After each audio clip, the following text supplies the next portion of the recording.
नमस्कार. माझे नाव सचिन तोरसकर, राहणार सांगरूळ.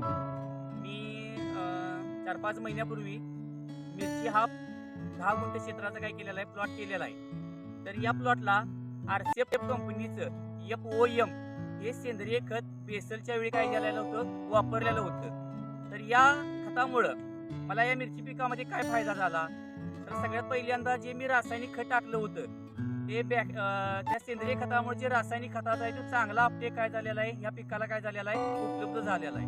दुसरी गोष्ट काय झालेली आहे, पिकाची जी शाकीय वाढ आहे ती अतिशय चांगल्या प्रकारे झालेली आहे. तिसरी गोष्ट असा विषय आहे जो सर्वसामान्य शेतकऱ्यांना लक्षात येत नाही की पिकाला जो पीएच लागतो बाबा 6.7 पर्यंत जो पीएच आहे, तर पीएच या FOM मुळे चांगला मॅनेज काय केलेला आहे. आणि चौथी गोष्ट अशी आहे की जी जमिनीची सुपीकता आहे ती अतिशय काय झालेली आहे, चांगल्या प्रकारे काय झालेली आहे, राहिलेली आहे. तर या ठिकाणी इकडे दाखवायचं आहे सगळ्यांना, या ठिकाणी बघू शकता FOM मुळे चांगल्या प्रकारची काय झालेली आहे, सुरुवातीपासून काळोखी या पिकाला काय झालेली आहे, टिकलेली आहे. तरी मी भागातील किंवा जे आपले मिरची प्लॉट असेल किंवा इतर ऊस शेती असेल किंवा बाकी उपयोग करून घ्यावा. धन्यवाद.